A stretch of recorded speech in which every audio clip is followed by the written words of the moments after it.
Hello, and welcome to the Weekly Scroll Podcast. My name is Ryan, and with me today we have a wonderful guest that is Clayton Notestine. How you doing today, Clayton?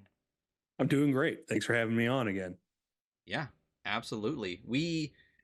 It's funny. We've talked about stuff, and then we've talked about some other stuff, and then you dropped this article um about self-promotion, and we had already discussed that, and I had already texted you about it, and we're like, "Hey, let's actually get on stream. Let's follow this up and Yep. talk about self-promotion." And I'm excited to do this. I'm excited Yeah. No, because me people are too. And so bad at it. first off, okay, I want to set some expectations for the audience here, right? Yeah. So the first one is that we're just going to cover like self promotion, like how to be like a normal person in this industry, in a community, things like that. So we're not going to talk about how to get like your book to a publisher, or like how to set up like a really good like click through rate on like an ad. That stuff is, marketing, or it's distribution sales. It's super complicated, and there's people who are, frankly, I can't speak for you, Ryan, but I'm not qualified to talk about No, it. People are just not so at much all. better at it.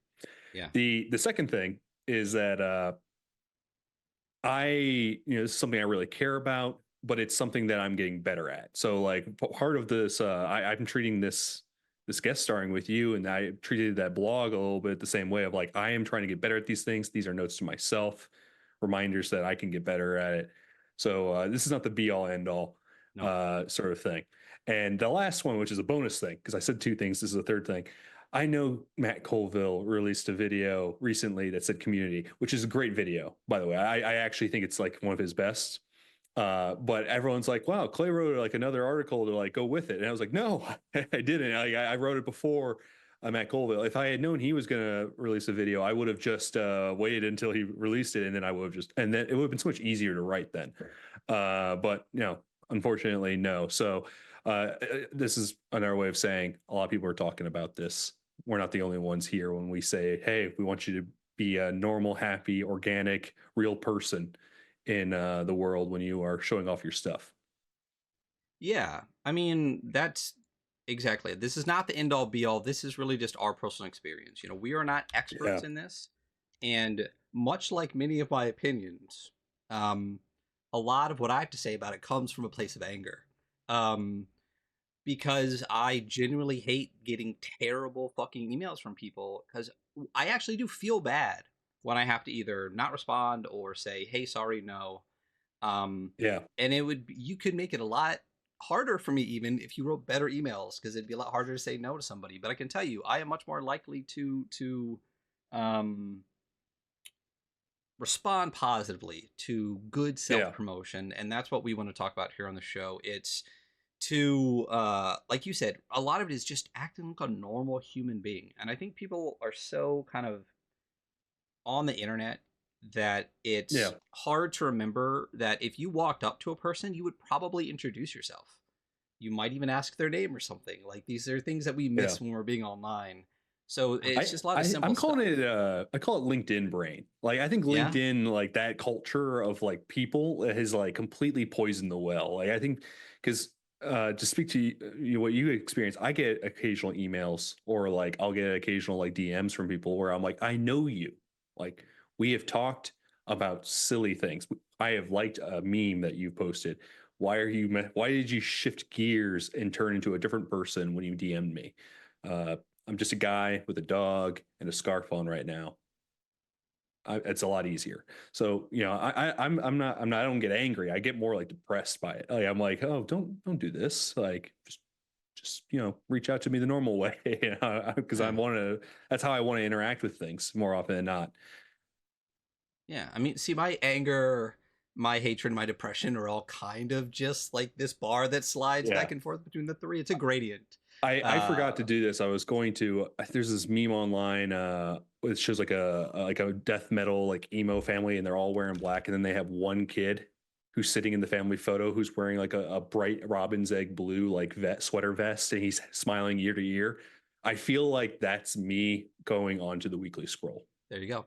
Yeah, Yeah. I would agree with that. Yeah, listen, I I'm much better than I used to be. We'll say that, and I'll try to keep it a little bit more calm than when we talked about the innies. But I get mad because I'm passionate about this stuff. That's the reason I do the show. It's the reason that we want to support indie creators and stuff, and it'd just be a lot easier if people made it easier for us to support you. You know, Yeah.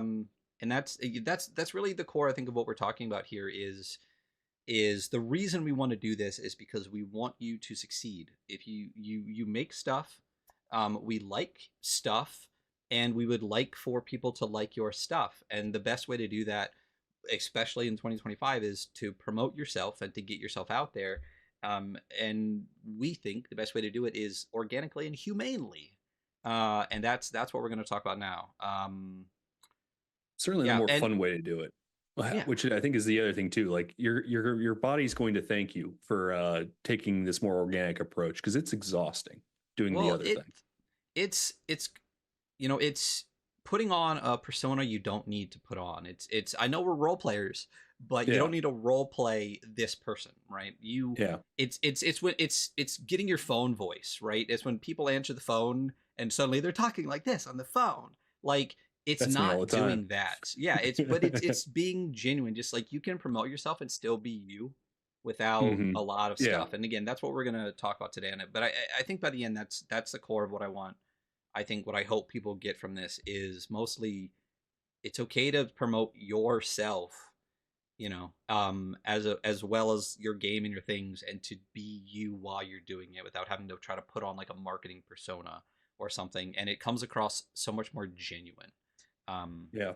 so yeah, Yeah. And the thing I said in my article, which we can link somewhere at some point, oh, but it'll be in like, the yeah, it'll where be in the internet has doobly doo stuff. thing on the Yeah, bottom here, or on wherever it is on your yeah, particular screen right now. But I think people are inundated constantly now with stuff that is not made by people. We don't have to get into it too much, but you already know exactly what that is. You get the robot emails, the robot phone calls, you get the AI stuff all the time. We were not, let's avoid talking about that. But all that to say that when you get something that's made by a person who just wants to make something that they're really excited about, it makes it all the more special. That was always true, but now it's more true than ever. So yeah, this is going to be very much a podcast and a stream all about let's do the good stuff, yeah. stick to the good stuff, and and looking at some good examples of people doing it the right way, or at least the way that we like it. The way that we like it. And again, and we want to say this: we are not experts. This is not the end all be all. This is our opinions. This is me doing a podcast, pushing 300 episodes over the last 3+ years. This is Clayton running an extremely successful and fantastic blog, and putting out a bunch of stuff himself, but Moderate. also getting a bunch of stuff. So a lot of this is just our experience that we've had over Yeah. the last couple of years kind of doing this. And since we are kind of the people that some people like to reach out to, maybe we can help a tiny bit. So why don't we hop into it? We're just gonna kind of have a doc open. We're gonna like take notes with each other as we talk through this. We're gonna talk about some examples of good and bad promotion. We're gonna talk about a bunch of stuff. But let's just hop over into this screen that just says self promotion. Yeah. Um and go from there. So um why don't you kick it off? Why don't you start? The first topic, I think, was your suggestion. Why don't we kick off with that? Yeah, I want to start off on like a parade of awesome stuff. So we're going to talk about what good promotion looks like, and we got some categories. It's not an all inclusive list, but we think these are some ways that you can really quote unquote self promote yourself in a way that other people have already blazed the trail for. So looking into this doc, the first one, if you could write for me, Ryan, is what good promotion looks like. Dot dot dot, and then from there, I think the first one that is, frankly, you should be doing it right now. Do this right now, which is participate in a community. If you're not Yep. participating in a community, it's going to be really hard to do any of the other things that we're going to talk about today, Yeah. because I mean, that's participating in a community is going to be it's going to be this thing that certifies you as not a bot, as not a grifter, as somebody who might genuinely be a real person. So you have to participate in a community. Now the question, of course, is like, one, where are you going to find the community? And how do I get into a community? And the answer is you just got to go looking for it. You got to find one that like feels good to be in. If you don't like being in a community, you shouldn't be in. You don't participate in it. Don't make stuff for it. Uh, I hear people all the time will be like, "Well, I can't find my community," or like, "I want to make Morkborg stuff, but I don't like the Morkborg community." And it's like, then you don't want to make Morkborg things. Mhm. Yeah. Like and I come at this with this idea that like there's an infinite number of places that you can be and people that you can be with. So like just because you find out that, oh, I'm not a mothership person, I'm not a liminal horror person, doesn't mean you're not some other type of person. You just got to keep looking, and you might find out it's not linked to a specific game. It might be like a design community that cares about like board games or things like that. But you got to find one, and then when you do find one, you want to be like one of these awesome people that we're going to mention, Yeah. who have been proven themselves. I feel like what we're going to do a lot is like hedge a little bit, which I think is also important. I could get into a whole nother topic about authoritative speaking from non-authoritative position, but just because you might not be involved in the board community or the mothership community or whatever doesn't mean that you can't make stuff for it. You obviously can, but we're True. talking about, some of those people that are like deep into like the mothership community, people like Marco, people like, Meat Castle, who really dug deep into that and found a lot of people that they enjoy working with. If you're looking, what we're talking about is not the stuff you're making, the community that you can find to get involved in. And as Clayton said, it's not just a game community, it could be design communities. There are a million discords out there. And I'm in 40 of them and 39 of them are muted. But Yeah. that's Right. another part, just joining a discord is not being part of the community. Be active, meet people, do whatever. But again, once again, hedging a little bit. You don't have to be a part of the community. You don't have to prove your metal at all to make stuff for it. But if you Yeah. want to continue to make stuff for it and find that place, Yeah. If you it's a want good self place to self fucking start. promote, Yeah. yeah. And I will say another thing too is like, not thinking about self promotion, just thinking about, hey, I want to be in a community of some kind. Some people I think maybe get in this, and I get in this thing, so I'm going to speak for myself. Sometimes I'm like, oh, well, that's not really a community. I want to be in like something official. And it's like, actually, there's a bunch of really great designers out there who like their community is just their play group that they play with in real life. And it's Mm-hmm. like 5 people and they make awesome stuff. Like I think a lot about how like Chris McDowell has a small group of people that he probably plays with, and those people have a stronger influence and pull on his work than any other like quote unquote like Discord like official community or like design community or like website or whatever, right? And that was also a thing way back in the past, like back in the Forge era. There was a bunch of people where like their design community was like the 3 people that were happened to be in the same city as them. Yep. So your community can be anything, but like that, the reason why I wrap it into like self promotion is because when you eventually make a thing and you're going to share it out, who are you going to share it to first? Is the first question you should be having, and wouldn't it be nice to be able to share with your friends or people you like who also like you first? Mm-hmm. And then Yep. and then they can share it for you. They're gonna give it out to other people. Like the goal should be that you're not gonna interact directly with every single person who's going to touch your work, Mm-hmm. but there's going to be some sort of network of connection, some sort of a degree of separation. And if you have a strong community, that degree of it's going to be wider. It's going to branch out a lot more, and it's going to be a lot stronger, and it's going to also be it's going to feel good, like the people, the community is what's going to keep you going. The people who like hype you up, or the like when you get angry and you say something you don't like or whatever, and then they're like, yeah, I agree with you, makes you feel like you're not losing your damn mind. All that stuff is good. So Yeah. good note on the self-hedging thing. I think we should talk about the first example of someone, and these are just Yeah. to give examples. We want to talk about Matthew Morris, right? Like Yeah. Gotta talk about Matt Morris. yeah. And I call him Matthew because I've only known him online as Manadon Ramp. Yeah. But Mana Rant Matt, Manadon, Matt Manadon. Morris, the whole thing. Yeah. Sorry, Morris. Mr. Morris. But yeah, no. So if you somehow have not listened to any of the episodes where he's been on the Weekly Scroll, he's big in the mouse reader community. I would say in many ways that he's like one of the reasons why the mouse radar community is the way that it is. He found it, he was really interested into it, and he just started making stuff in it. And he filled a niche. And honestly, you look at like the mouse radar library, there's probably like a at single, maybe even double digit percentage of the things for mouse radar are made by him or like were partly spawned because of him. Yeah. I And mean, look at Tomb of a Thousand Doors, which was a project yeah, that was made a while ago, but got shipped out recently. It literally was a game jam for creators that he ended up taking all of the work onto to turn it into a book, publish it, make it out, and then share all that with the other creators. And then look what's going on right now with Rolling Coast. The project is doing now is Mouse Ritter yeah, Month. So bringing that back to self promotion, he started out as loving a game, making a bunch of stuff for it, and now he has one of the highest funding projects in Mouse Ritter Month on BackerKit. Is buddies with Isaac and Andre, the people that are like running all of that stuff, is creating stuff for the community that he is now a big part of it, and that all started with joining a community, being part of a community, being a good community member, making stuff for it, leading it into all the way now. So if you want to talk about going from self promotion to success, just in Mouse Rider, because he's done that with other communities too. I mean, I think between him and John Davis, they single handedly made Bastards blow up, when that was going on.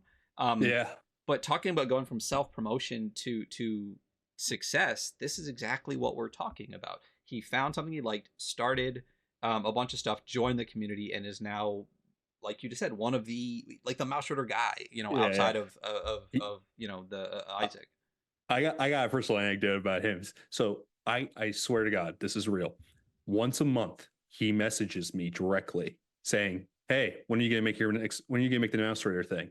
You have a mouse radar thing in you, make it." And he'll do that. Like it's, I think he might have a Google sheet. I don't know what's going on, but he reaches out to me every single month. So like his participation isn't just like, "Hey, look at my thing." He's always constantly being like, "Hey, I know you got an awesome thing. Come make something for this with me." He's Yeah, always doing that. And here's the thing. This is why it kind of factors in as self promotion. Every time he reaches out to me, and makes me feel good. Like I feel, I feel desired. Like, oh yeah, I should make something for Mouse Raider. There's the one person who really believes in me, and he's the Mouse Raider guy. I immediately, I'm like, what is he up to right now? And I have to go look at his work. So there is like that self promotion, and it's normal. It's a natural thing. Like someone is kind, generous with their time, and then you want to immediately like reciprocate by making sure that you're doing the same thing for them. At least the good people, which again is kind of only the people you want to interact with, right? yeah. So he, Well, and yeah, what's funny is it's, I mean, I don't want you to feel less special, but that's not I just know. you. I bet he does it to a bunch of people. No, when he was on the show last week, go check out our last episode 290, Rolling Coast, talking all about Master Shooter Month and Rolling Coast. He was talking about the name of the person who made the project is escaping me, but Ren, Oh RIN. It's like yeah, a medieval mouse project. Said he did the same thing for them. And then even on our Discord and on Blue Sky, you can see John Davis, Civid Sanctum, great stuff. Go check them out. yep, Was talking about wanting to do some stuff for a Mouse Rider Mega Dungeon, and the next message in there is Matt going, "Hey, you can absolutely do this. You should do it. I'm running a jam. yeah. Like, make it for the jam." And then, like, the next day on Blue Sky, you see John Davis being like, "I'm gonna try to get this thing made for the jam." And it's like, that's it. I mean, but Yeah. that's Matt to a T. He's One of he, like the nicest, kindest. he's a living energy drink. Like he's just Yeah. walking. It's nuts. The guy Uh, has more energy in his greeting than I do in my entire fucking day, and I wish I could bottle it a little bit, you know? yeah, it's great. But that's an example of someone who like is participating in a community. And like, I mean, that is an extreme example. I think if you do like if you have a half the energy or even a fraction of the energy, you're going to get something back from it. And it's probably not a bad way to be happy. Um, Yeah. but we got I another mean, we, but we got again, another example too. that's not just participating community. Look at the success he's getting now Yeah. because of that participation. So, yeah, the next one we want to talk about, I will probably end up being a longer episode in the future, but the Liminal Horror Crew. Yeah. They Tell us about him. yeah, so I reached out to Josh about this because Josh is on the show a bunch. He's one of the members of the show. When we were doing a lot more APs, he was our go-to GM for side quests. So Josh Szymanski with Goblin Archives over there at Liminal Horror, they do. Again, this is kind of leaning a little bit more marketing than self-promotion, but obviously at one point it started Yeah. out as that.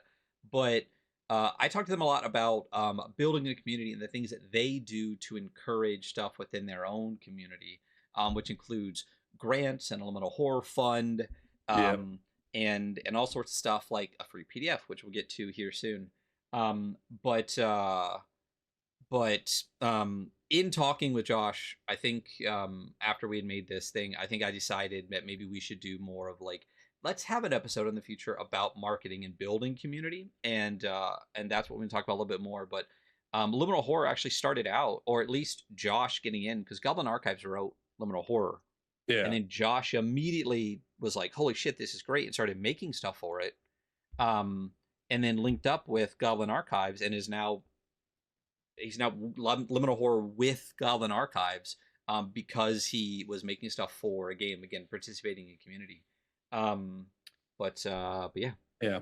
I mean, that's a good way to like if you want to build I hesitate to say career, but if you want to build like a relationship within the space as a person who makes things, one of the best ways you can do it is by making something for someone else who's already semi-established. Mm-hmm. I think that's like a commonality among these, and it can be a concerted effort on your part because what you're doing essentially, and I'm going to use some marketing terms or some branding terms, is it's called borrowed interest. Like they have a lot of attention, they have a lot of community, a lot of followers. You have none. People have no reason to follow you, but if you are making something, you're tapping into that audience, and you are becoming part of it while also getting people onto your side, and then you can move on, and some of those people follow you if you go on to another thing. So yeah, participating in community, huge. And again, we'll discuss creating community and stuff in a future episode. I think that would be a good one Yeah. to have. Um, but I think our last one here, much like Matt Morris, Chococalypse, Yeah. Brandon. Holy shit. I don't know, much like Matt, how he has as much energy as he has to do all the things that he does. Not only does he do everything, he's like, first of all, an incredible artist. Um, Yep. does game design stuff as well, but like I've randomly seen him be like, "Hey, I created like I believe it was like a horror sci-fi um soundboard thing where there's like a gradient on the screen, and as you drag your mouse, Oh, it'll change the nice. intensity of the thing." I'm like, so he codes to mini painting, all sorts of stuff. Then every time I jump into a new Discord, I'm not kidding when I say it's probably gonna see Brandon in there. I mean, he's bouncing all over like the Hivescum Discord. He's bouncing all over the Tanner Simpson, like Simpson Miniatures Discord. He's in our Discord. He's posting all over Blue Sky. Every other day, he's writing like um, a new post or about a new game that he was jumping into or new Hmm. art that he made for a game. Like, hey, I love this game. I made art for it. Hey, this is really great. I made standees for this. The amount of participation he has in so many different communities is insane. And I can say that whenever Brandon does drop something, um, I will get it in a fucking heartbeat because I think he's incredible and I think he is contagious and the energy that he has for games and seeing the amount of effort that he puts into stuff reminds me to be like, fuck, I do need to go paint that miniature. I actually do need to go do that thing. He's like the ideal community member.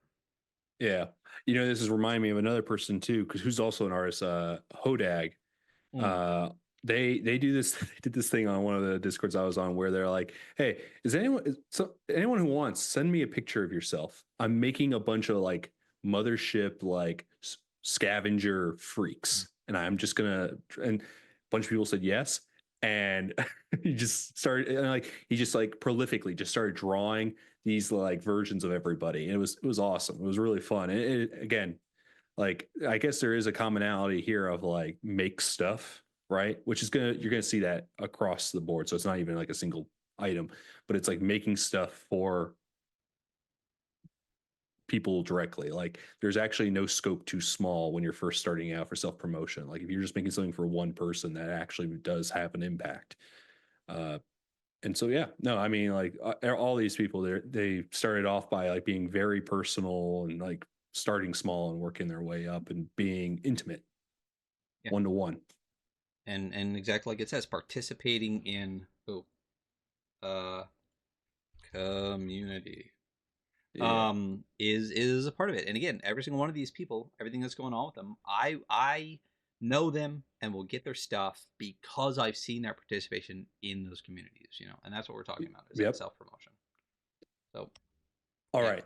The next section. I think we can move on to the next section. Yes. Yeah, yeah. And we will label this very generally as being generous with colleagues and others.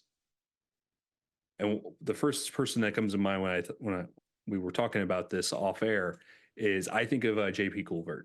I met him for the first time at Gen Con. I met you for the first time at Gen Con, and I had been a fan of his work, and find out that he had seen some of my stuff, so that was already very nice. And he's like, "Hey, do you want something?" And I was like, "Yeah, what do you mean?" And he's like, "Do you want a free book?" And I was like, yeah, I'll take a free book. I'm always going to take a free book. And he just handed it out. And well, first off, he puts his rucksack down, and it's like the concrete floor of Gen Con heaved under the weight. And then he opened it up, and it was stuffed with his books. Like he must have brought like an entire like box worth of it. Guy has strong legs, and he gave me a copy. And I think one of the things that people, so there is an argument that can be made on social. It's like, hey, don't undervalue yourself. Don't just give all of yourself away. You are worth something. Your work is worth something. But I think there's a little asterisk there that says like, but the friend discount still exists. Like Mhm. you should be liberal with the friend discount or the colleague discount. Like if you have something that's free to give away, be like JP and be like, hey, do you want this thing?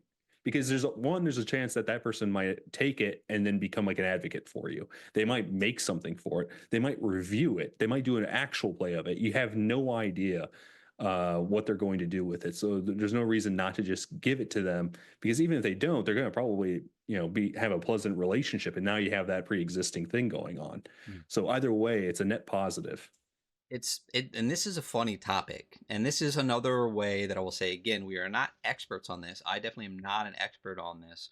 That exact thing that you're talking about now is something that I wrestled with for years, because we did not accept review copies here on the show or anything free from anybody until literally like 3 months ago.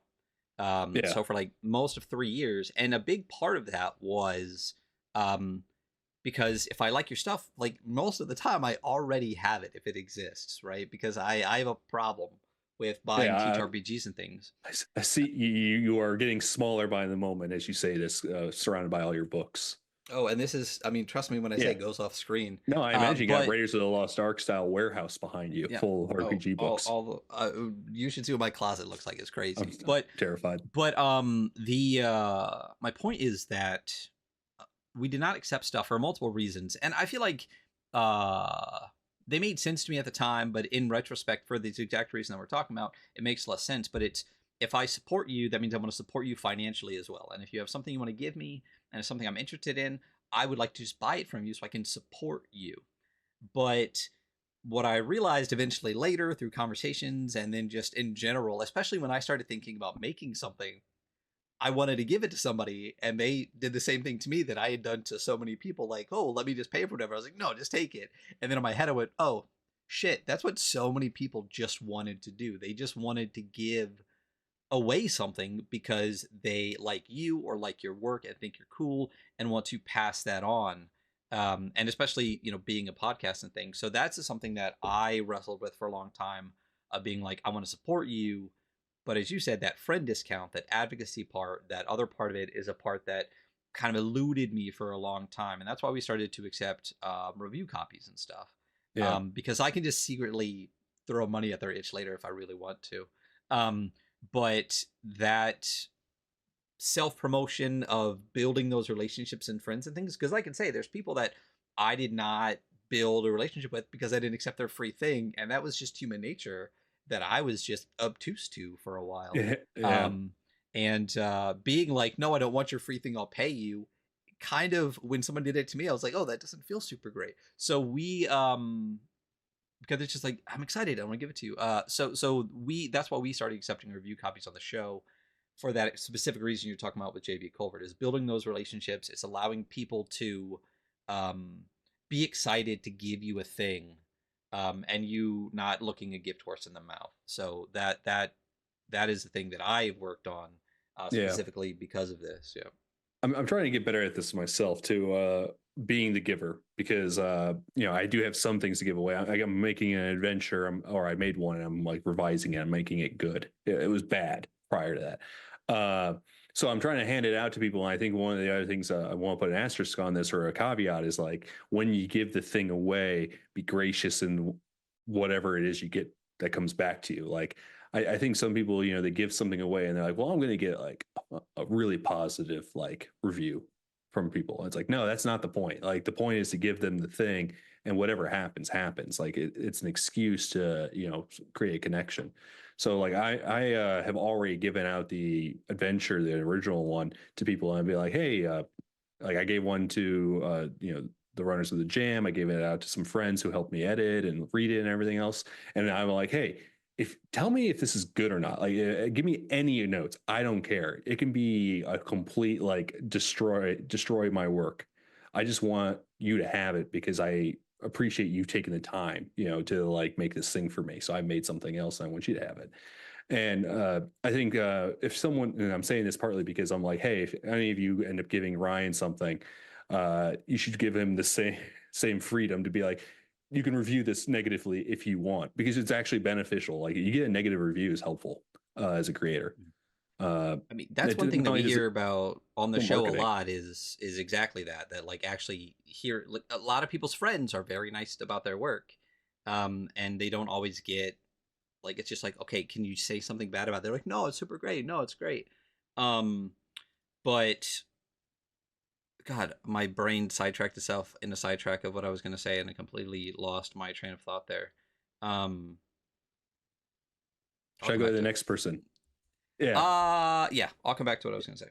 All right, so because this is actually a pretty good segue, one of the people I gave my adventure to was Yo Gal, who made Karen 2E, and the reason why I gave it to him is, one, because he made the game that I made the adventure for. So like, it's just a natural like sort of relationship thing. Like, you made something I like so much that it inspired me to make something else, right? So that, again, a common example of being generous a little bit, but it really was because he was generous. When he made Karen 2E, he makes so many things available. He doesn't just have the SRD. He had, basically, you can buy almost all the books at cost through him. You can get there's free versions of it. You can even get the working files of all of his stuff. So like, he's being generous in a way where he's just giving tools to everybody. There's no sort of like protecting the trade secrets thing, because let's be honest, if you're making a zine, there are no trade secrets that can't readily be stolen, quote unquote, right off the page, right? It's the writing and everything else that's probably valuable anyway. The layout is never interesting as far as something that could be, quote unquote, stolen. Mm. Got bad news. Some monks already made that layout hundreds of years ago. Mm. So anyway, all that to say that he's another example of somebody who, has been very generous to other people. Every time somebody makes something for his game, he shares it online. He talks about it online. Every time somebody joins the community, he gives them things to make things. This sort of self promotion of like, let's just make it really easy for other people to get on their feet and started on something. Kind of similar to how Matthew Morris will pump you up every once a month just because he can. Yohai will give you all the tools to be like, go do the thing. Yeah. I mean, and this is where we're going to have a little bit of a blur between self promotion and marketing, right? Right. Because, your Yohai, not just Karen 2E, Karen 1E too. Yeah. And if you listen to one of the episodes I believe they did with the Lost Bay, not only does he give stuff away digitally, not only does it do at cost things for everything, right? Yeah. He literally runs around to every of those little free library things that he can find Oh, he and dumps, yeah, stuffs books in them.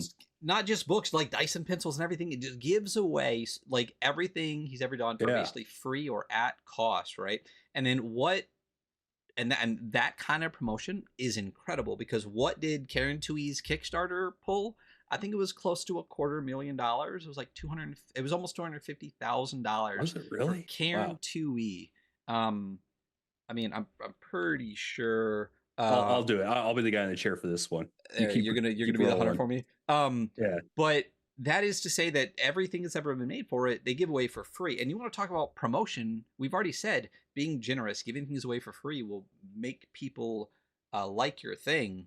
Um, Dang, uh, you're dang near correct. It was $226,000. 226. So yes, That's not a pushing a small sum. Yeah. for a free game that he said from the beginning that as soon as the Kickstarter funded, all of the files would be free either on the website or through Lulu. I know they put a lot of Lulu at cost printing stuff up. And the SRD has been a free website forever. Like everything they've done has been free. So, and when we talk about that, let me copy paste some other stuff here. Again, this is promotion moving into um, a bunch of different Marketing, community things. building, Yeah, product design, all that good stuff. exactly. So not only part of like being part of a community, but building community and promoting a community. When you look at some of the top games that people that have massive communities that people have, my brain is breaking, that people hack for, that people write adventures for. Yeah. Almost all of them have free core rules you can get. Mouse Ritter, completely free. You can go to the website. Not only is their stuff free, they have so many resources in Mouse Ritter Library. They have that Yeah. program that lets you build Mouse Ritter tokens and stuff, but Mouse Ritter, completely free. Merkborg, Bare Bones Edition, completely free. And Mouse Ritter has a community with the Mouse Ritter library and everything that goes with it. Merkborg, when they first started, they had the Merkborg the name is escaping me, but like the Ferritory zine was Oh them yeah. Yeah. Yeah. yeah, they had the Merkborg. They had the What do I cult. yeah, the Merkborg cult. Yeah. Yeah, they had so where they were actually taking adventures and stuff. Like Carl Druid, who later wrote uh God, Rob my Lex. brain is No, not not braining. not Rob Frontier Lexledge. Scum. Frontier Scum. That's it. Frontier Yep. Scum wrote an adventure for the Merkborg cult. Had Johan took it, did art for it. Him and Pele edited it, and they put it out on the website. That's building community. That is Yeah. starting from community to promotion. Because now look at Frontier Scum. So Merkborg does that. Mothership, we all know the Yeah. Mothership community that they built. But what you're saying with Yohai, Mothership also does too. Pretty much anything that people put out for Mothership. Tuesday night games. Is it Tuesday or Thursday? I always get it wrong. Tuesday. Tuesday. Buys bulk of and sells on their website, which Yep. just again further promotes their own core book because you need the core book to play the game, right? Yeah. And I think uh an important thing to mention is that like this is not like they got huge and then they started doing this. They started doing that before their community really existed in some cases. Like I yeah, remember Sean of Mothership had printed out the first versions of Mothership and like stapled them and brought them to conventions and handed them out to people.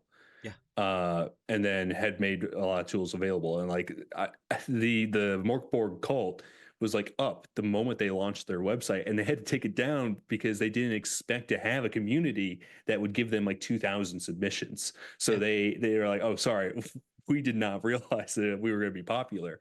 This is yeah. supposed to be like a small little, passion project of ours. And So, I think that's just important to note. Like they started out with being generous. It yeah, wasn't like they got generous after the fact, after they made bank. yeah. I mean, I will say that the bare bones edition did come out after they made bank, but the bare bones Yeah, edition is that still one's free. yeah, Yeah. Cloud Empress, same thing with Watt. You can get the core rules and I believe the beam barge, like the first adventure, for free on their website. And Watt also does grants and things for writers. Liminal Horror, we already talked about it. I'll probably get Josh to come on and talk a little bit more about the way that they build their community. But the Liminal Horror core rules, completely free, always have been, always will be. And they also, with their community, have the Liminal Horror Creator Funds. They run jams. They do all sorts of stuff. That's giving away free core material and then getting the return on that through building of community. And Blackfish Publishing, I don't have the little umlaut over the A here, but they did Heroes of Cerulean. They did Knights Forlorn. And they've said from day one, every PDF of their games will always be free and always has been free. And then I believe you, tell me if I'm mistaken, didn't you highlight Heroes of Cerulean for the Innies? I did. Yeah, for Yeah, the Ennies. Yeah, I thought it ruled. It was it does. awesome. It rules. I got the freaking gold version back here and everything. It's a fantastic I'm game. so frustrated. I mean, okay, it it makes sense that they submitted the version that they did. It's the standard edition. Don't send the deluxe expensive edition to the NA's judges. However, in this particular instance, the gold one is gorgeous. I wanted that one so much more. Yeah, I was I got both. when Yeah. I opened up the box and I saw it, I was like, oh man, damn. Because some people do But send the digital edition yeah, when you're a judge, but not this time. but yeah, so being generous with colleagues and others. Again, this is a little bit of marketing, but marketing is self promotion too. Giving your shit away for free. I can tell you right now. I can't tell you the exact numbers, but I put stuff up on Drive, like DM's Guild forever ago when I gave a fuck about 5e, right? And I can tell you the number of downloads you get when something is $0 versus even 99 cents is insane. Even asking someone to pay 99 cents, which yes, your game is worth it, but you need to get in your head, are you trying to make $20 now, or are you trying to build a community for the future, for the health of your game, using someone like Yohai as an example, giving away his game forever? We First of all, Liminal Horror is a freaking Karen hack. This is he is the That's grandfather of yeah, another community, which is all into the odd, but giving it yeah. away for Great free, great getting people grandfather. excited, yeah, getting people excited about it is a great way to promote, because um, biting the bullet, especially for PDFs, to give away. If that person then buys an adventure for it, you just made money. If that person writes an adventure for it, that gets people to buy the original game, that's money that you're making. So if the goal is eventually to make a bunch of money, I can tell you right now, selling one copy versus giving away five and using that to start building a community is going to get you much more down the road than it is to, you know, ask for $50 for your 20-page PDF right now. It's Mm, it's crazy, and that's a lot of the difference between, and this is not a conversation I'm getting into, advice from creators versus advice from publishers, because I can tell you some advice from publishers out there about will how be much you different. should price things will be very different considering they're taking a cut of it. Yeah, and there will come a point when you do need to go and be pricing your things competitively. Having a price tag on things gives it a certain immediate value that Right. making something free doesn't. But again, we're suggesting that you be more tactical about it, like, and also recognize that there are times when you should be business you and then promotion community focused you. Right. And honestly, I think most people should probably start with the community focused you, even if like you make something and maybe it is available for sale for a little bit. But a lot of things lay fallow after like a year, and there's like you might get a sale once like every 2 months. Maybe that's the thing that you then turn around and you're like, you know what, I can give this away. If you still believe in it, you still like it. That's when you can make that Yeah. shift.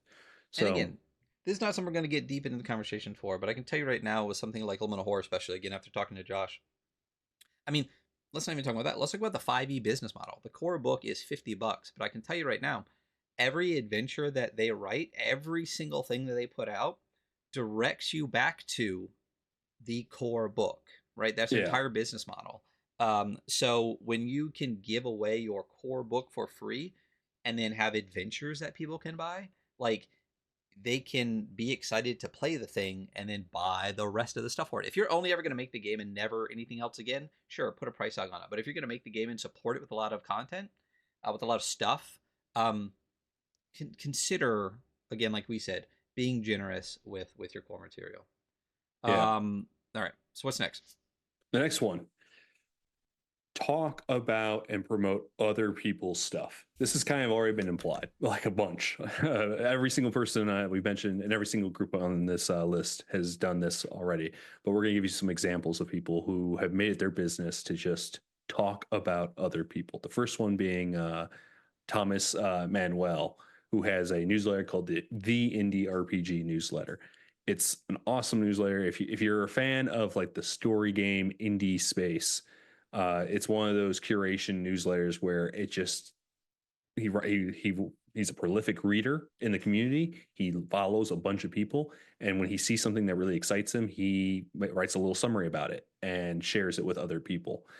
And I think that's like one of those things where, like, again, it's every time you do that, you are creating a small relationship with someone. And I can speak from this from experience because I have a newsletter that's all about design, and I do the same thing. And it gives me an excuse to then talk to other people whenever I might share something of theirs online, and they'll be like, "Hey, thanks for sharing this thing. That's really cool. I'm glad that you liked it." And that's a relationship that's immediately being formed. So having this opportunity, like, to just like when you see something you like, tell people you like it. It's very simple, but it does a lot of things. It immediately creates a relationship you have with that person that you're promoting the thing.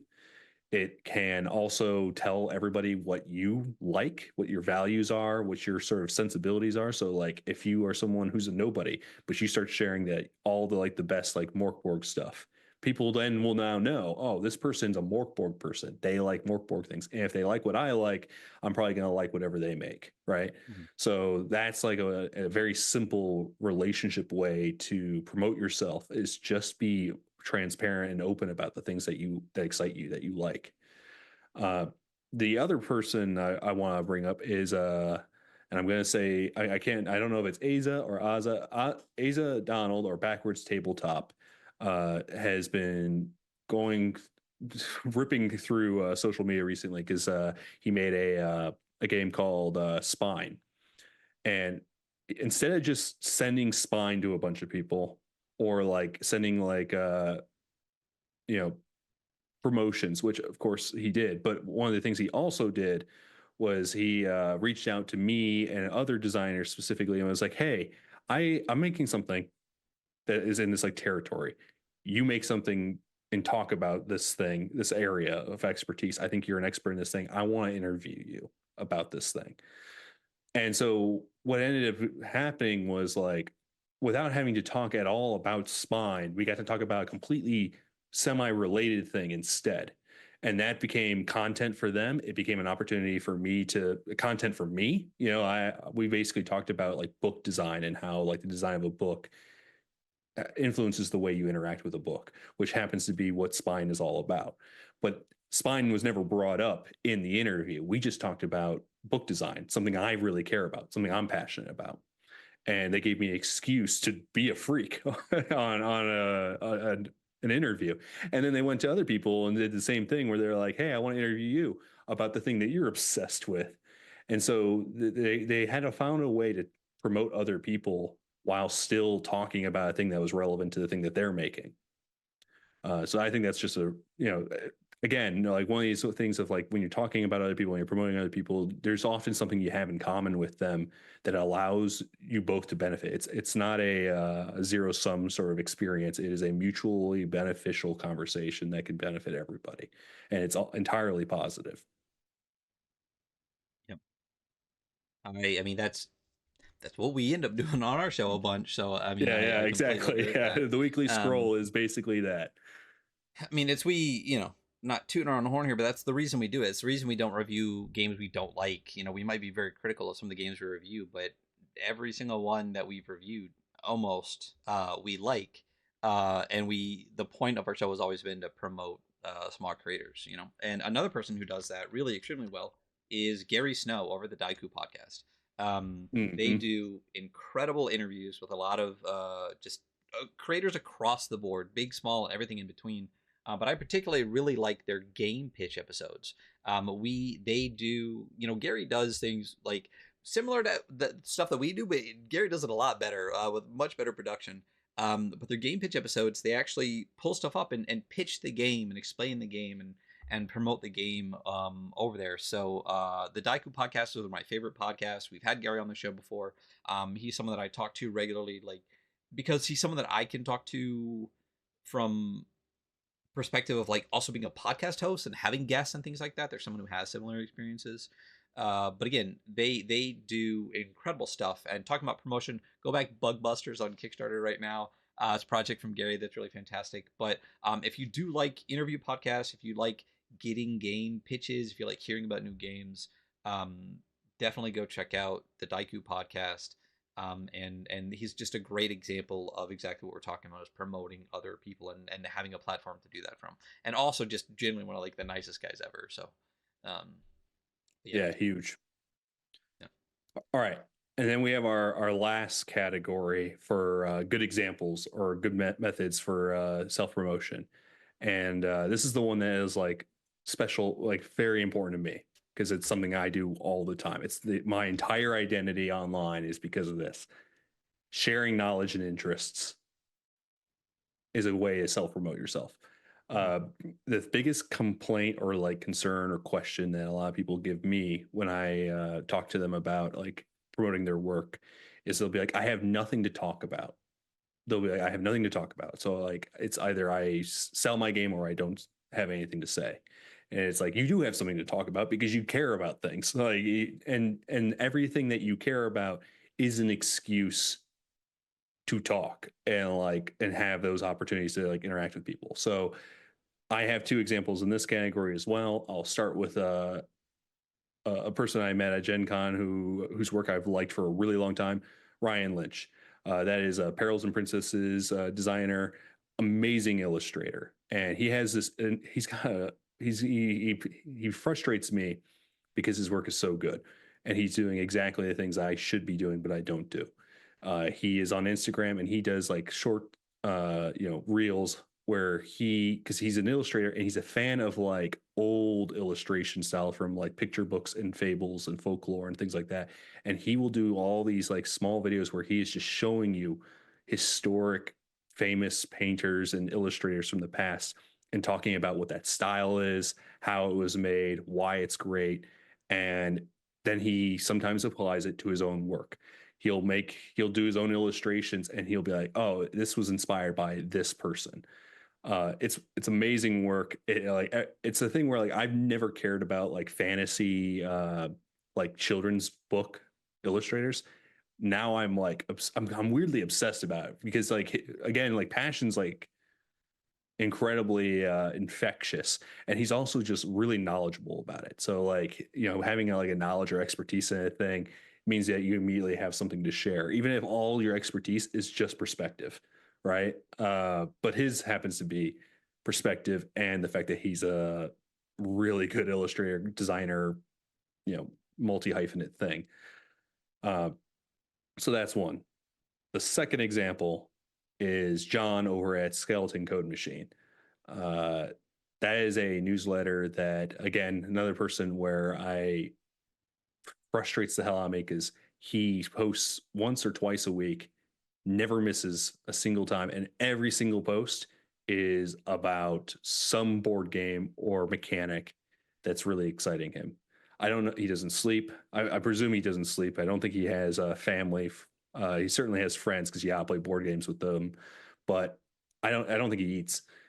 It's amazing what he covers. And again, like his entire audience he's done all the things on this list. He's provided resources. Other people have been generous with his time, but his primary thing that I think everyone knows him for is this newsletter where he is just sharing amazing like little factoids and like analysis of board games. This thing that is immediately adjacent to role-playing games, but it's not role-playing games, so it's inherently unique and interesting.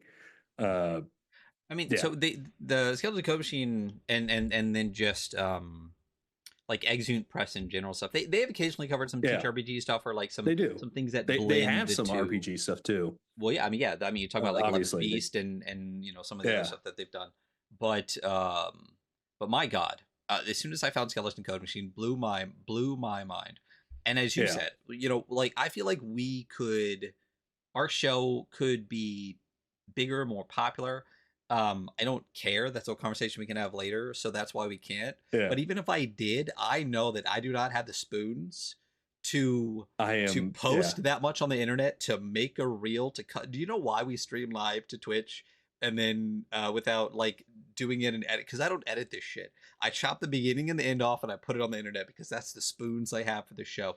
The amount of work, as you just said, that they put it's nuts. into every single post, the analysis, the math breakdown, the thought, and as you said, it's multiple times a week on top of like everything else. I don't understand people that, like, the internet burns me out the second I do it. Like if I post, Yeah, if I make a thumbnail, um post the thing to YouTube, post the thing to Spotify or whatever, where all our RSS goes out, and then actually remember to do the Instagram post for it, I'm burnt for the day. That's all I can do. I can't imagine how these people put this much just effort into quality stuff. Both Ryan, both yeah, Skeleton Code Machine, and so many other people. I mean, other people that we've talked about previously too, like Chocolates and Matt too. Still like just insane production. But yeah, like yeah. And incredible work. I've joked on. I was on Between Two Karens recently, another a different podcast. It was a lot of fun. Brad Kerr And, and yeah, and Yo Hi, Yohai. and and Sam Melly, Skullboy. Yeah, But they added a third yeah, yeah, a third between three guest. Cairns. Yeah. Yeah, it's funny. But the I said to them, I was like, I have a flaw. I'm just lazy. Like, I mean, it just takes so much energy to make a thing sometimes, and I've tried to get better at it. And one of the ways that I get better at it is by like finding like the path of least resistance, which is what you're doing with the weekly scroll. By like, you only have so many spoons, find a system that works for you. They are a lot of these people who are really prolific. I think part of why they're able to do it is because they're clearly hyper focused on a thing that they like to do. I think if Hodag had to be writing all the time, maybe they wouldn't be making as much. But like, it's the illustration that's got the juice, right? So Mhm. you gotta find the thing that excites you, that keeps you promoting yourself and getting yourself out there more likely. So yeah, those are Yeah. our examples. Yeah. Let's get to the next part of this. And It's by the way, Ryan, we are burning time. Like, this is a lot. We spent a long time on the examples. Oh, yeah. Well, that I was just gonna say, we have, this is almost at exactly an hour mark. So um basically we're getting to the actual actionable meat right now. The first hour is talking about, all the people and the examples of everything. Now we're gonna get into the nitty gritty, the actual bits and pieces. This is the actual kind of like work that you can do. The first one we're going to talk about is how to draft an email or message. Um, my gosh. You have good examples and then bad examples. Do you want to do bad examples first? Because I feel like the good examples. How do you want to do the sandwich method of examples here? I mean, I think if we do just like a couple like bad examples, Hmm. then we kind of imply what the good example is going to be, right? Like, because we're going to say why we think it's quote unquote bad. Well, then let's just put examples, and we can talk about a bit of both. How about that? Yeah. All right. All So right. I if you want to pull something up, you can, but I can also just describe the three bad examples that I have in my mind You go that for I've your got. three, and then I'll talk about a couple of mine. Yeah. Okay, great. So, and I'm thinking this as like emails or DMs. I'm going to treat them both as the same thing. The first Mhm. bad example is the hey, and then nothing else. You just send me a hey. Don't do that. And here's the reason why. One, if you say hey, you might be a bot. That's the first thing. Like, bots do the same thing. The second one is like, I don't know what you're engaging me with, and I partly assume that maybe you're about to talk to me about something I've made. So when I then get the follow up after I reply, hey, what's up? And you give me just a sort of boilerplate pitch, I'm like kind of bummed out. I'm like, oh, okay. That it's sort of like a bait and switch. So, first off, bad example, just not getting to the point. A good example gets to the point, like get in, get out, be very kind and respectful of people's time. The second bad example is the boilerplate, like you're a snake oil salesman who's yelling it to the whole village. You send me a email that says announcing blah blah blah the game. You can find this wonderful stores near you, including blah blah blah. Like when you take on, if it feels like you're doing a radio announcer voice and you are sending a direct correspondence to somebody, reevaluate it, go back to it, find a way to make it personal. You are not talking to a crowd, you're talking to a person. And because you're probably we're talking about RPGs, you're probably talking to a person who's around the same size or has a similar life to you. You're not communicating with a corporation or even like a person who's a celebrity. I mean, they might be a celebrity in RPGs, which means that they're probably the second most notable person at their local Walgreens. It is not very interesting. So, again, don't send messages that sound like they're for everybody or anybody. And then the last one is this is just a very small thing. Don't open with a question. I think this is like an advertising copywriting like no that people get. Like you're not going to open a correspondence by saying got milk ? And then have your cookie based RPG like pitch immediately after. Just open with a normal greeting and then get to the point. Those are my 3 like bad examples and the how to make it not a bad example. But Ryan, Those you are, get a yeah. lot more than I do. I actually get a lot of emails. I'm glad we're not more popular once again because I hate the amount that we get. I'm thinking about just having an automated message response. But I'm gonna go a little bit more. You kind of went like topics of bad examples. I'm gonna go more specific bad examples. Obviously, I'm not gonna Yeah. name names. Obviously, I'm not gonna read verbatim. But I have my email open right here, and I'm just gonna go through. I'll even little show you how the sausage is made. In my weekly scroll Gmail folder, I have a good press and bad press folder, and I can tell you right now, if I get a good email from someone, even if I don't have time, even if we don't have time to interview them or don't necessarily want to talk about their game right now, but they were a good person that I interacted with, I will put them in the good press folder. So if they happen to email me in the future, it pops into there and I can say, oh yes, they were someone I had a good interaction with. That's great. But I definitely have a bad press folder. And I can tell you when I get emails that just some of these I stick in there, and some of those people I'll say I will never interact with these people because of the interactions I had with them. But let's go through some of those. And we'll talk about why they were bad. And again, like you said, things that you can do to make it better. I'll skip all of the AI bullshit emails, and I'll come back to this one. Um, what I get a lot is in emails, it says, hi, and then it immediately goes into a pitch. Like, I have this game coming out. It's this and this and this. I know you said get to the point. The thing that I will always latch on to that I want to see more is this is a good email I got someone. They wrote, hi, Hunter and Ryan. Yeah. Thank It's you. amazing. Thank you for acknowledging our fucking names. Second to that is I'll get, this is good examples. Trust me, I'll get to the bad ones. I'll get, hey, weekly scroll team. You know what? I'll take it. I'll take it. Let me all right, I'm gonna do this one. This is one I got that really drove me nuts. Hello, comma. I want to note at the beginning though, our email address was listed in the BCC, which means that that they got a giant list of people. They stuck all of the emails in there and just mass email the thing out, right? Yeah. Don't fucking do that. And if you do, hide it better. Like, I can see that I'm on a list with a bunch of other people. Again, be humane. I genuinely think that you should, if you have to send 50 emails, I'm sorry, send 50 emails. Don't send one email to 50 people, right? Yeah. But this specific one said, hey, I'm sharing this thing that's coming out. This project is being released. You know, but here's an embargo on when you're allowed to talk about it. You know what I did with that immediately without reading the rest of it? I stuck it in bad press. I'm sorry, you're not Hollywood. You're Yeah. not, I don't, like, we have never interacted before.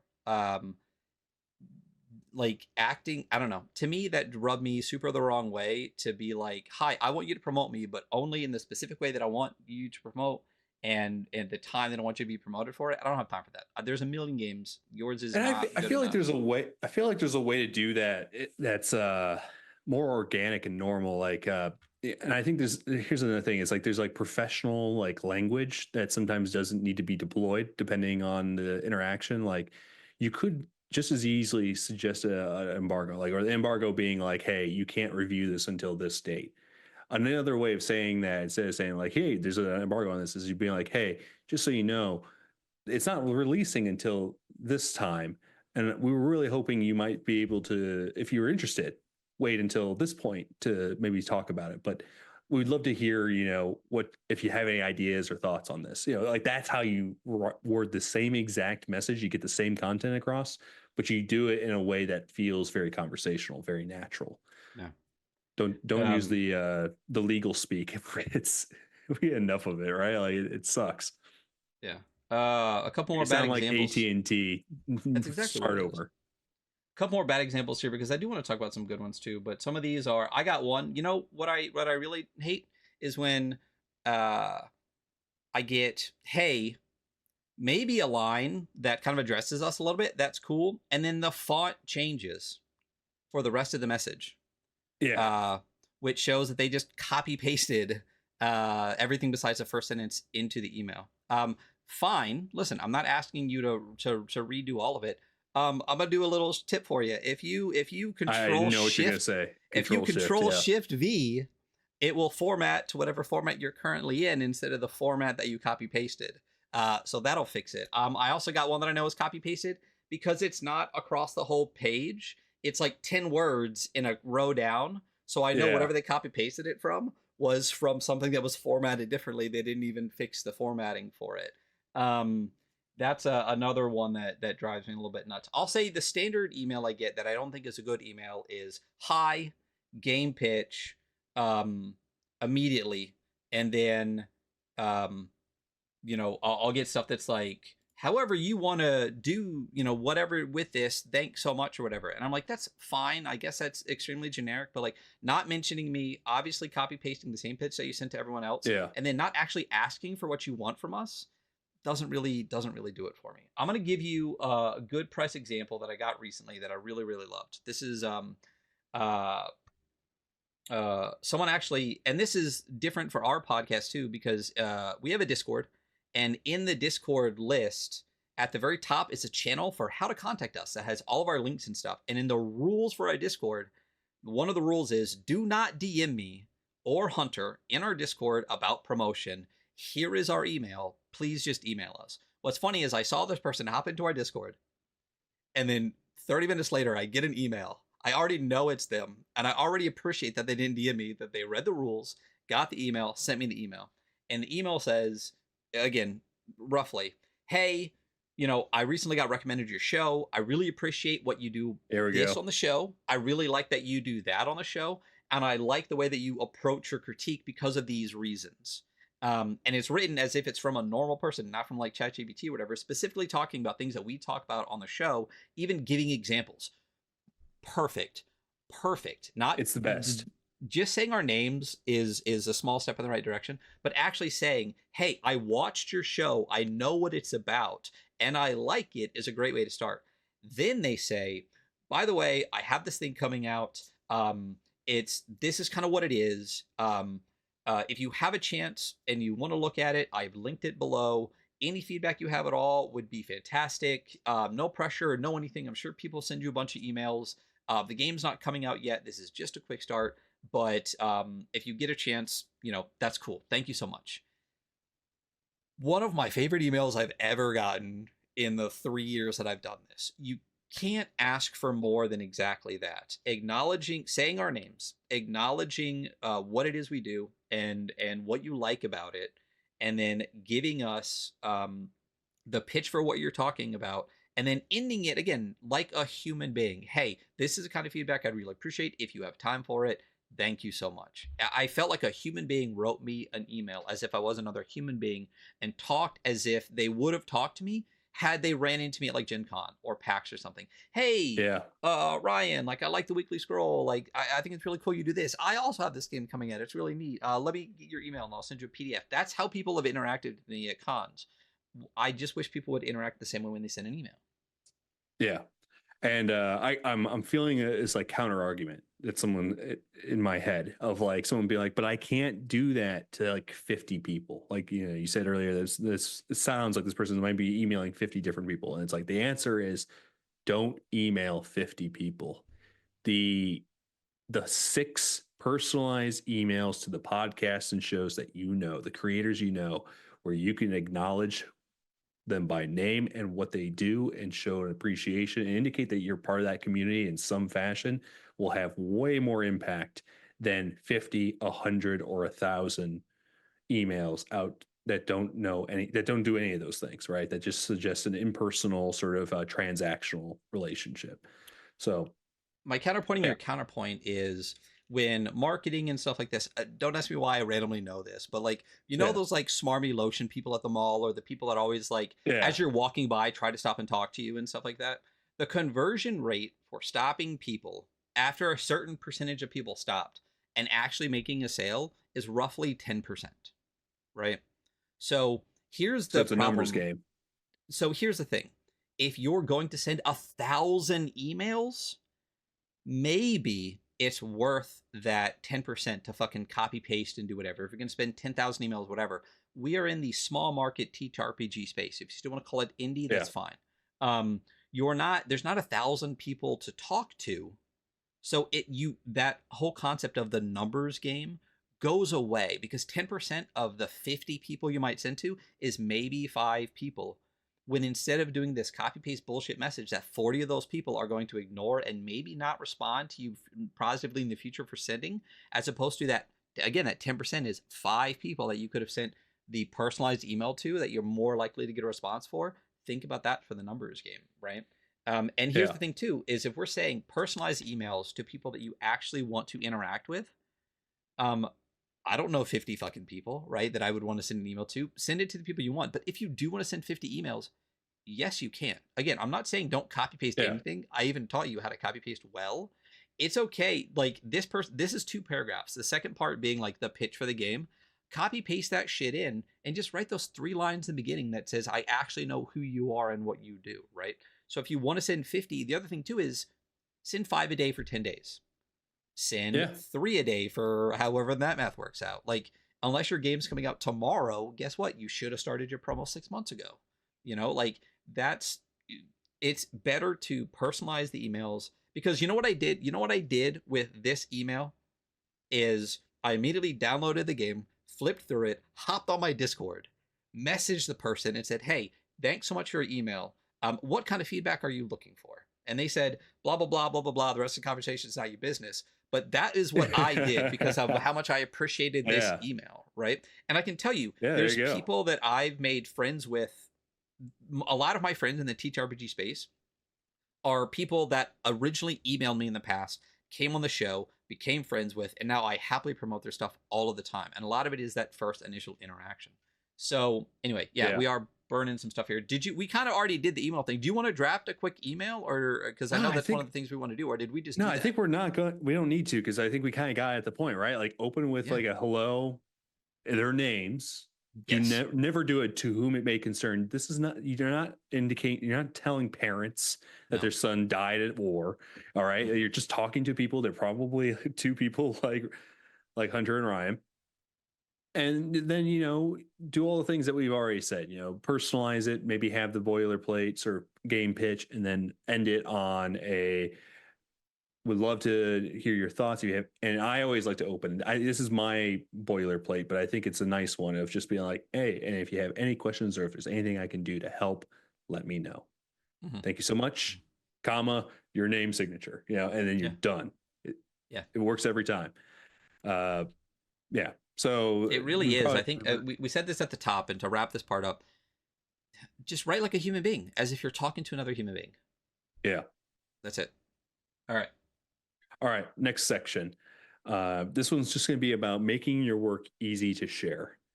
All right. So we talked earlier about how like you're not going to be able to personally interact with every single person who's going to end up engaging with your work. It's going to be degrees of separation, and one of the ways that you strengthen that relationship without you being directly involved is making your work something that is readily shareable. And there's a lot of ways you can do this. A lot of qualitative ways that people will tell you, like make the game like more engaging and things like that. But we're gonna stick with the brass tacks, the real technical gears that I think are important. The first one is make a press kit. If you have a game and you're really trying to shop it around to, I think, companies and organizations, a press kit's a really useful thing. And I think, Ryan, you have probably more experience with this because you talked to some of the Plus One XP folks about making a press kit. You've had them on in the show in the past and things like that. But it's just a fact sheet about your game that kind of Um, answers questions. Kind of, yes, yeah. So, God, I wish I kind of wanted to talk to someone, reach out and see, hey, can I show a press kit? One of the best press kits I've received in recent memory that popped into my head is the recent one from Elliot Davis, like the time we have the game that he has with the Oh two yeah. brothers on the other side of the doors.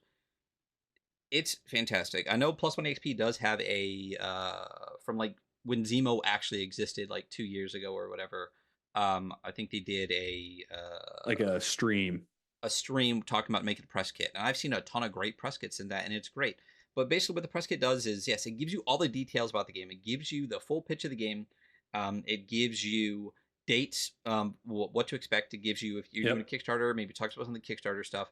But also, really important things are at the bottom of the Kickstarter, or bottom of most press kits is stuff that people can use to promote the game. So most Yep. of them will have a folder to a link full of like art assets, links to everyone's social media so you can reach out to them, all those You can kind of tag things. them. So yeah, there's a ton of different places that you can find how to make a good press kit. But I can tell you right now, if you have a game and you're trying to promote to anybody, the first thing you should do before you start emailing is make a press kit. All of the information that people need to promote your game should be in one spot that they can just click on, and then embedded in that is all the things that they need to run it. Yeah. And yeah, And it's also just a good exercise, right? Like when you do that, you kind of answer a lot of questions that you weren't asking yourself beforehand, and mm, that makes everything else a lot easier. So again, it gets back to that idea of like respecting people's time. If you force yourself to get better at figuring out exactly what you want to say, you're going to save everybody a lot of trouble and answer a lot of questions. It would be really nice if someone asks you a question, you can immediately fire them off an answer, right? And yeah, a lot of press kits are like basically FAQs that have been standardized.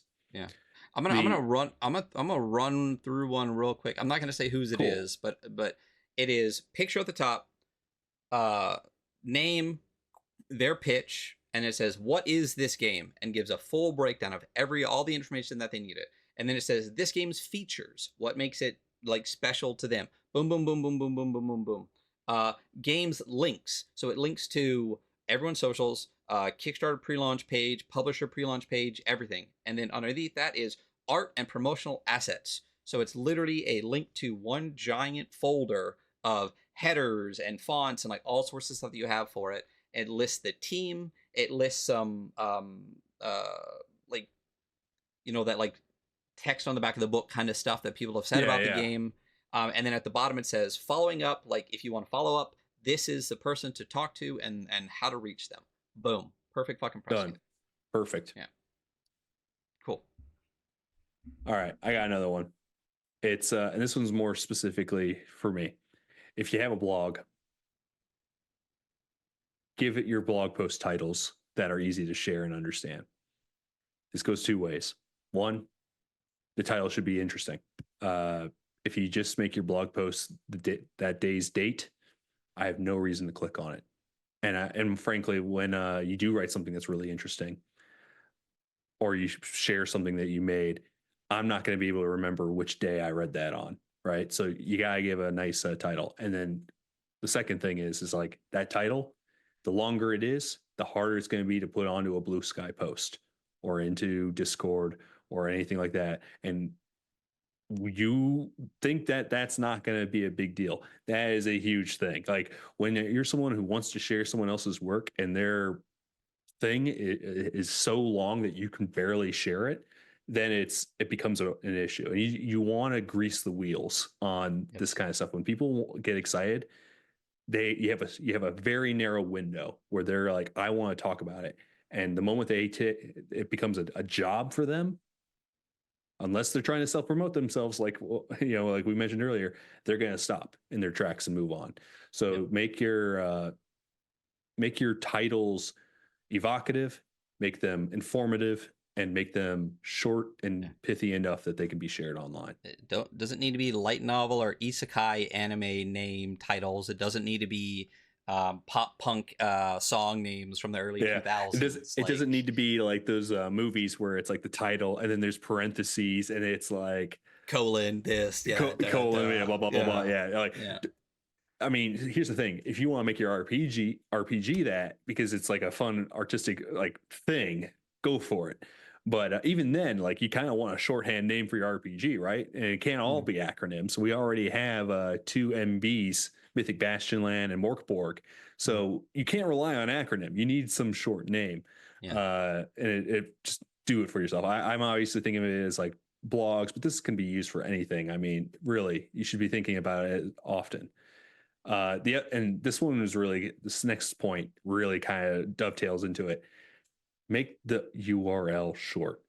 This one really goes to my bloggers and my YouTubers and my content creators. You have your whole website's name .com/ make the next thing short. Like I'm still getting better at this myself, but like on Explorers Design, I used to have like 3 or 5 words. It's now I'm trying to keep it down to like 2 or 1. And it makes it easier because when people share it on social, it's going to eat into the word count. Well, even from my side, you can see on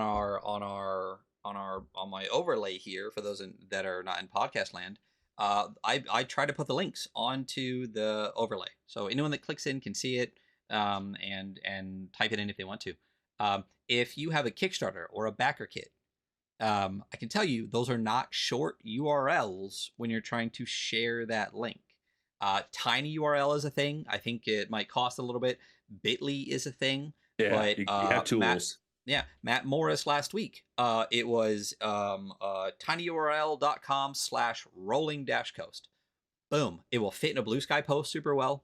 I know Blue Sky is a little bit different because you can put the link in, and for those that don't know, a little secret on Blue Sky. Yeah. If you put a link in, it will embed it. You can then delete all of the text above the link, and it won't count against your word limit. But you know what I'm saying. Right? It's going to be a lot easier to share tinyurl.com/your project than it is going to be www.kickstarter.com/mouseradder/month/rolling/coast/display/page/ you know what I mean? It's going to be a lot easier to share when you have that. Even if it costs you a tiny bit, but I think Bitly is pretty cheap. I know we have one that, and you get like the first 3 free or whatever. So do that. Short URLs are great.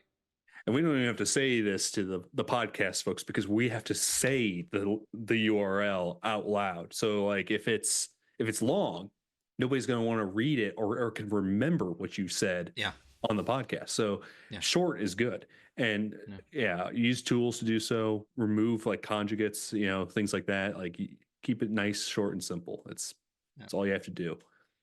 All right. And then the last one, and this one's a big one. Give your products evocative and concise summaries and taglines.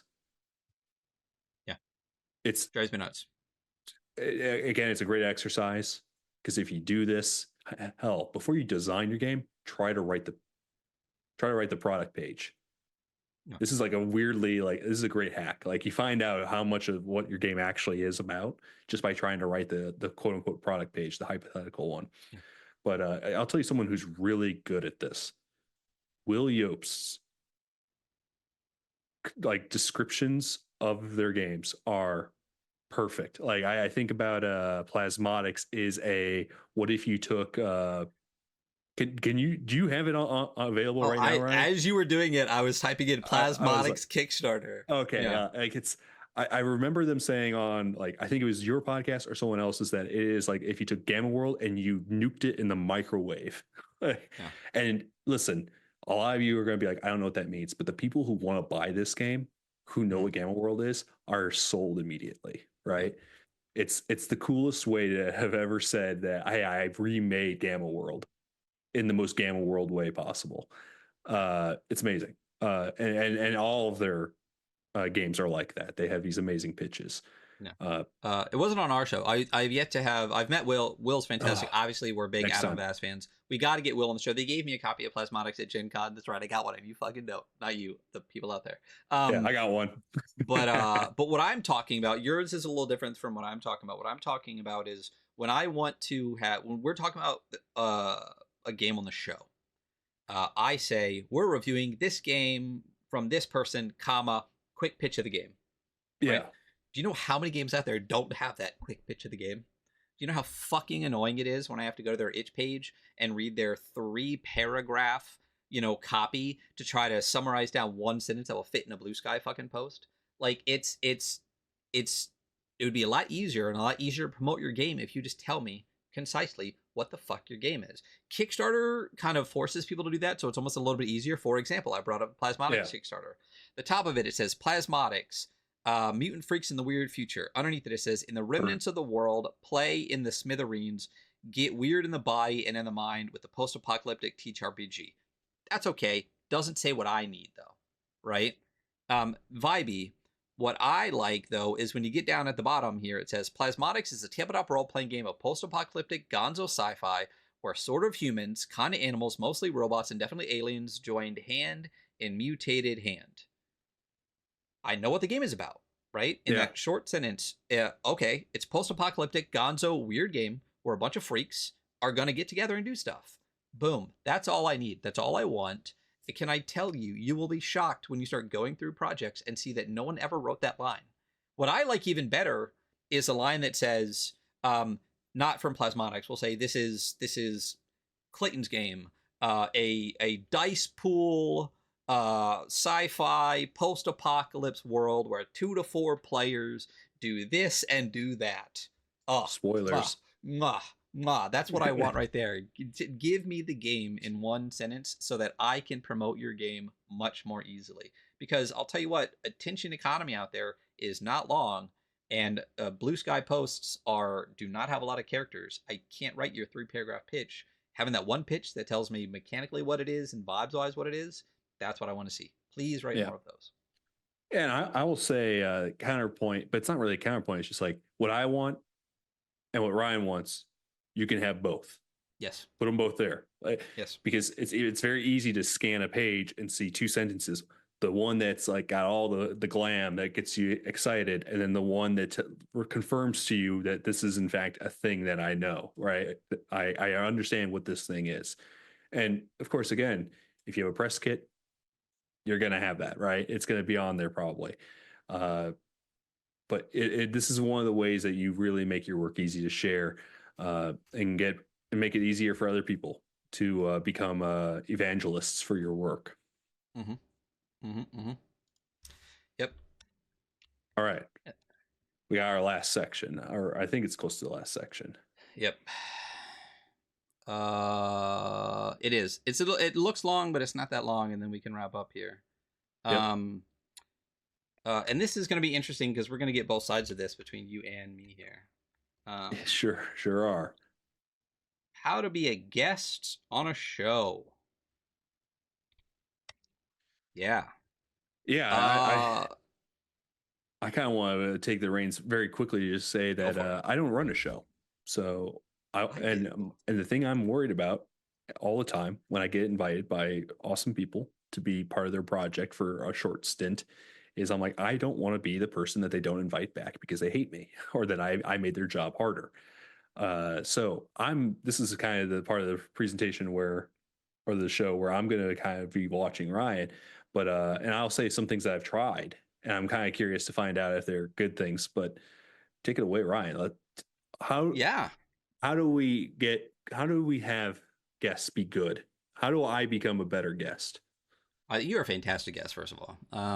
But we're going to talk about like kind of like two big parts of this. One is bad examples of leading up to and being part of like a show, right? And then we're going to talk about the etiquette in regards to like being on. This is specifically a podcast because I am a podcast host. It could be different if you're reaching out for like blog stuff or interviews or whatever. But I want to start with some bad examples because we talked about it earlier, kind of with the example. We want to do good and bad examples and realize by just talking about the bad examples, you know the inverse is the good stuff. So let's talk about bad examples, um, or things to know before you get to the show. Before I get to the bad examples, first and foremost, this also goes for emails. We talked about a little bit before. Is know what the show is about, right? If you're reaching out to ask to be on a show, you should know what that show is about. That's one thing that when people ask for interviews and they don't mention the name of the show, they don't mention our names. That for me, it's just why am I gonna waste my time interviewing you if you don't know who the fuck I am, right? Like I do this for fun, and again, some of this stuff is a little bit different because we're not monetized. I don't feel the need to generate content or stuff like that. I will happily say no to a big creator that might promote us a bunch if I don't like them or don't care for the way that we interacted. I'm not saying that other people won't. I'm just saying that like some of my views are a little different because again, we're not monetized. I do whatever the fuck I want whenever I want, and I don't anything. So um, know what the show is about. Watch a couple episodes before you go on it. If you're going to be interviewed, watch an interview from the host so you can kind of get like the gist of what's going on, right? Um,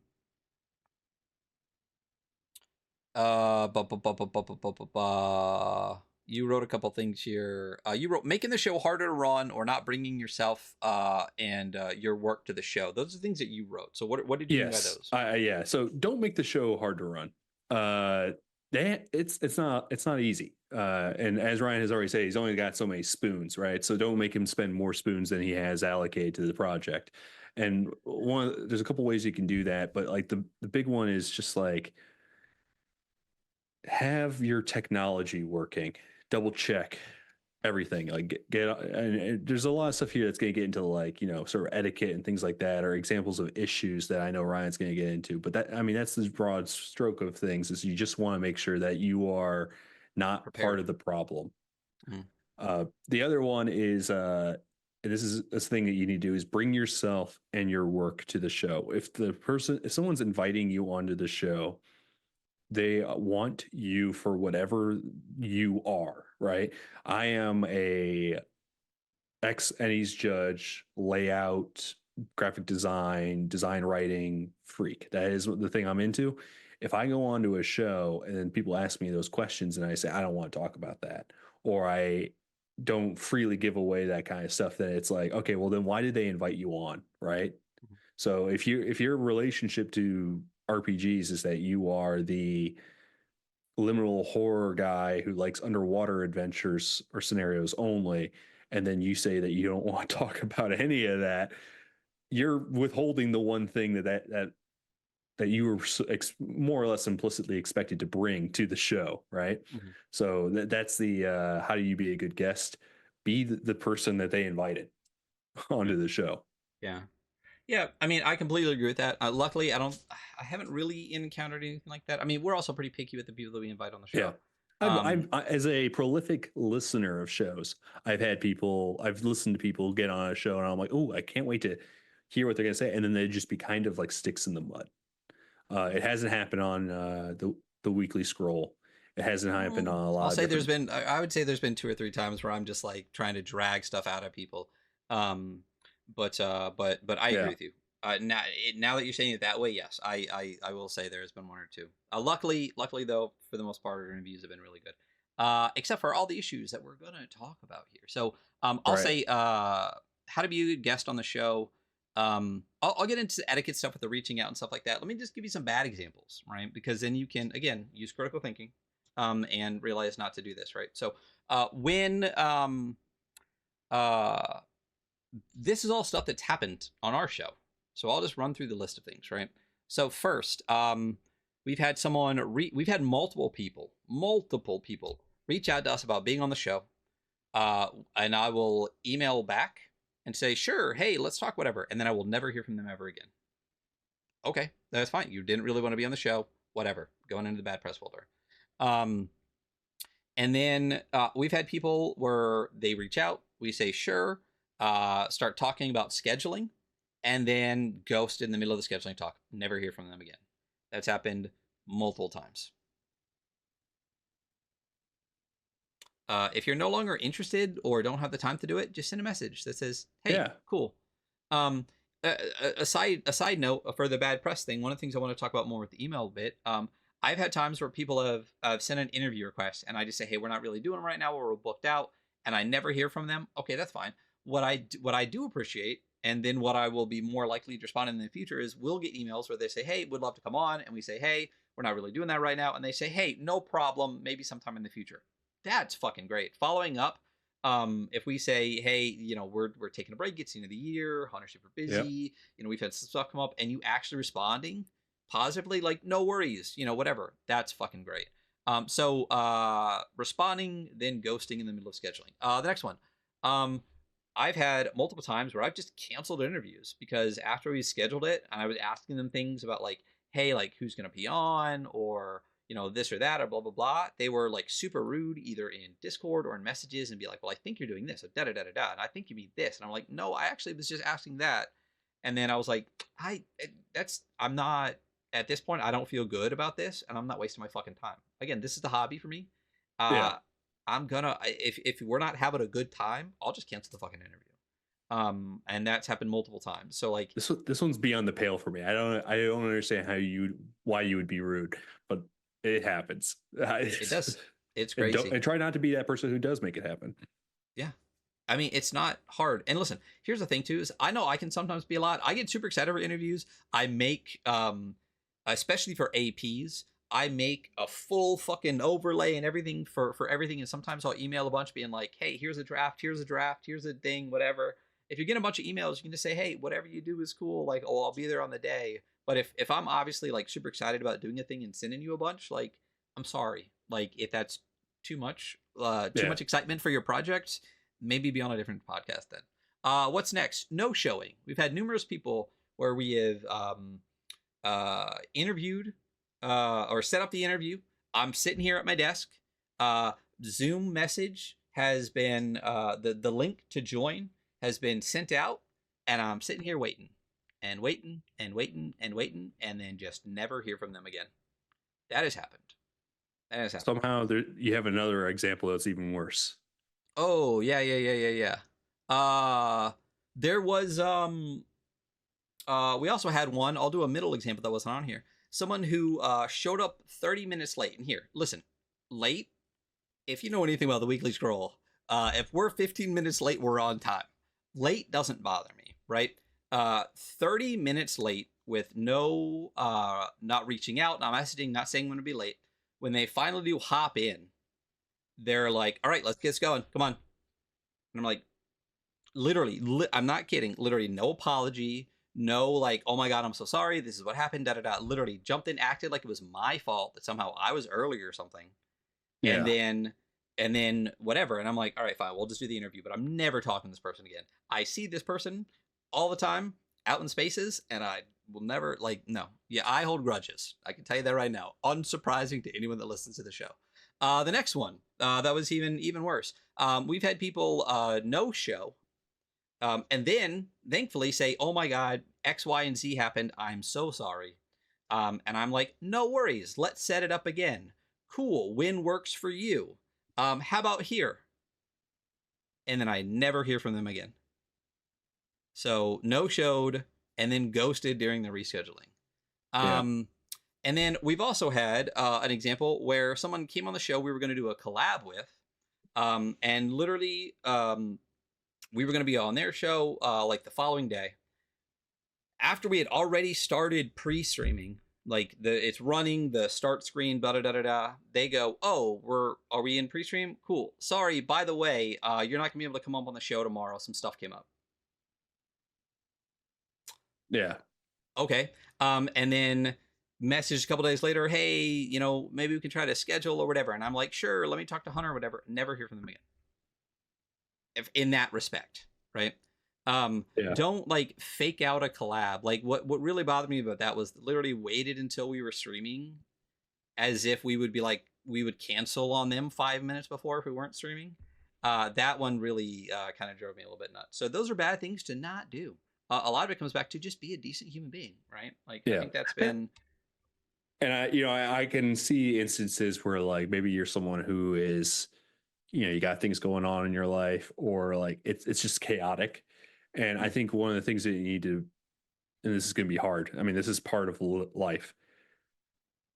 We all have issues. It is also our responsibility to handle those issues and not make them other people's issues. yeah, So like a big thing is like, if you're going to collaborate with people, try your best to be honest with yourself and ask yourself if you can actually do that collaboration. And this is something I had to learn. I'm not very good at it, and I apologize. This is me officially confessing and apologizing on air, where I have wanted to. The soul is willing, but the body is not. And I've gotten to the point now where like I say no 99% of the time on like any collaboration idea because it sounds awesome and I'm really excited by it, but I also value that relationship more than the possible potential of that project. And I know that sometimes I'm too stressed. I got too many other things going on. I have other obligations, and I can't even. It's not even that I can't commit to the bare minimum. You want to commit not just the bare minimum, but also uh, an allowance above that, right? So like if someone says like, "Hey, I want to do a show with you," don't just when you say yes, don't go in there thinking to yourself like, "Oh, I'm saying yes to a 2 hour show." Tell yourself that, "Hey, if I say yes to this, I am saying yes to a 2 hour show, two social posts, an hour before, an hour after, and multiple messages." Assume that there's more that's being asked of you in the collaboration because there probably is. mm, Uh, you want to be an A plus collaborator. mm, So assume always that you are saying yes or no to being an A plus collaborator, not just any collaborator, but the best collaborator. And if you can't commit to that, then just say no. And you can be honest. I'm sorry, I'm too busy. I have too much on my plate. And you can even, and this is the other thing. This goes back to the no showing thing. You can make that realization later. And I think it's better to just say it straight, like, "Hey, I committed to this. I realize now that I can't, and I'm sorry." That's I mean that's the thing is with the people that didn't show up and then apologize later. I was like, oh, dope! Like shit happens. It's not a big fucking deal. It's communication. I mean, this is the core of like all relationships, right? It's just communicate. So if you tell me 5 minutes before you're supposed to show up, hey, bro, I'm sorry, I do not have the spoon today. I got anxiety, or this happened, or my dog did that, or whatever. If you shoot me a message, I'm just gonna be like, okay, cool, we'll reschedule. Not a big deal, right? Um, it's the ghosting that really drives me nuts. Even if we're in the middle of scheduling it, if you're just like, actually, you know what, I just don't think I have the time for this. Cool, maybe sometime in the future. But I can tell you right now, if you ghosted me in scheduling, I will never try to have you on the show again. And I can also tell you, podcast hosts talk to each other, creators talk to each other. Like Yeah. I know people that have had bad experiences with other people. I know too much about the bad experiences that people that are big in this space or small people that have had bad experiences with big people in this space. I know way too much. It's half the reason this space is burning me out. But people talk. Like people, if you give someone a bad experience, it's not in a bubble. It is a very small space. So again, just communicate. And if you need to, apologize and move on. It's not that big a deal. Anyway, Yeah. okay. So etiquette in regards to being on a podcast. So I think All right. number one is kind of me. Number two is kind of you, right? And then we'll Yeah, just I would wrap say up. so. Yeah. So Yep. how to prepare to be on a podcast, right? We've talked about a lot of this stuff before. Have a press kit, send it, and Oh my god. Sorry, I'm uh, trying to manage this doc, and I am just messing it up. oh, what you should do is like manage the entire stream and the chat and the doc at the same Right, time. right. This is why I'm a guest. There you I don't. go. I'm not capable of it. So have a press kit, send it out. When you email a person, we've already talked about it. Email like a human being, ask for what you want, send a press kit, send all the things you need. In that press kit, please have your art assets. I like to build overlays. I like to have logos and stuff. Let's talk about art assets real quick. PNG, not JPEG.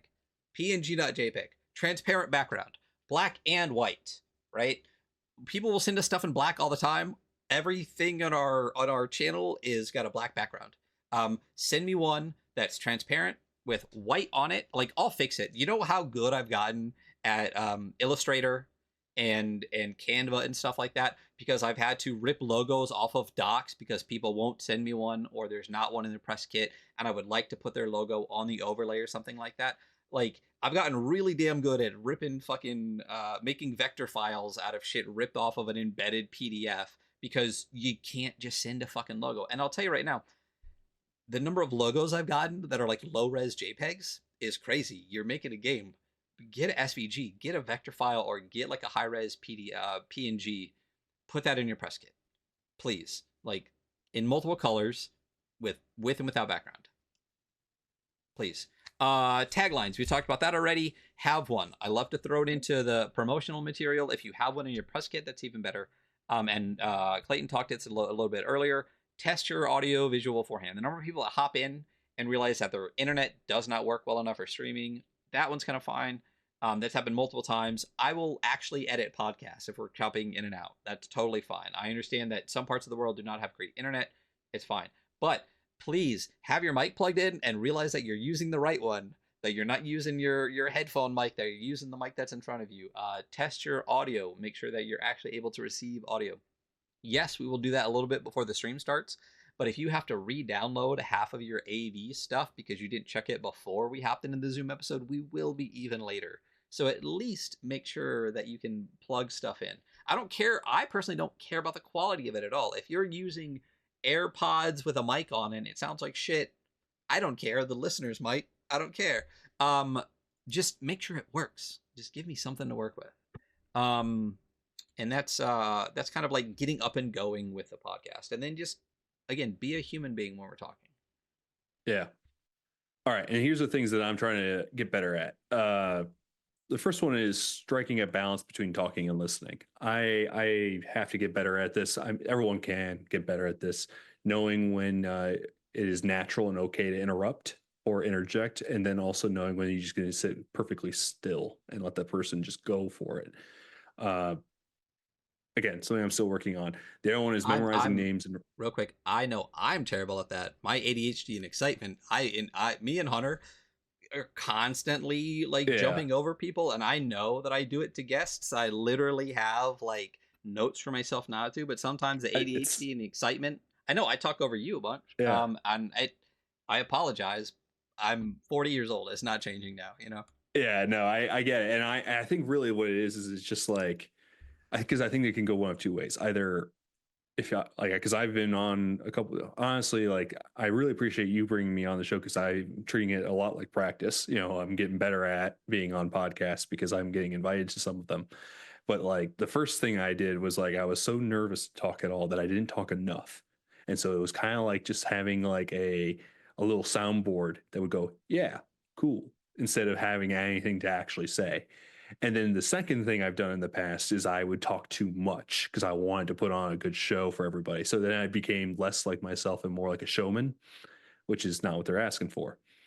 So that's the striking the balance thing. The other thing is just memorizing names and references beforehand, or in my case, writing it down in a notebook and then having it next to you during the podcast. So, showing a little bit of how the sausage was made. We obviously had a Google Doc where we put a bunch of people's names in of people we wanted to talk about, bring up, and all that good stuff, and we made that together. But also, I have just a list next to me where I like, and this is where we're getting into the nitty gritty, where it's like I'm putting down people's names, I'm writing down how to pronounce them if I can, if I know the pronunciation already. I'm putting down their pronouns. I'm trying to be as good as I can at that stuff because it's all going to fall apart as soon as I get a little stressed out. And Ryan, for those in podcast land, Ryan is now pulling up a frankly stress-inducing amount of post-it notes that all have people's names on them. So notes and just in general, little sausage is made for me in bits. One thing that I'm trying to get as good as possible with is people's pronouns. Obviously, people should be respected for the pronouns and stuff like that, but sometimes it's hard to remember. So what I will literally do on stream is I will write a post-it note with their pronouns and stick it on my computer monitor next to them so I can be as respectful as possible to remember and to try not to flub. The few editings that I have done in the past, I've actually gone in and taken out some things that I unintentionally might have used wrong pronoun or used the wrong name that they didn't want to use or something like that. and people just said, "Hey, could you please not have that?" I was like, "Absolutely, I'm sorry. I timestamped it. I took it out." But to remember that, to remember the names that they go by, to remember pronunciations of names, I have written them Yeah. out phonetically on post-it notes and literally stuck it to my monitor. When we do interviews on the show, I don't come in with questions. I want to be as conversational as possible. So what I do a lot is I have a little board here. I have a post-it note and I have a pin. And in order to try not to interrupt people, I will take notes as they're talking. And then at that point where it's good to hop back in, I'll be like, "Oh, by the way, you said this 5 minutes ago. Let's talk about Yeah. that." Yeah. That's completely fine. And one of the things you talked about with striking a balance of things too is just ask. Just ask what that balance Yeah. is, because one of the things that we say when we're pitching, like having a guest on, it's like the more you talk, the better. If I ask you a question and you go on a 10-minute rant, I am so happy because I want your passion about what you're talking about to come through. So the less we talk and the more you talk, the better.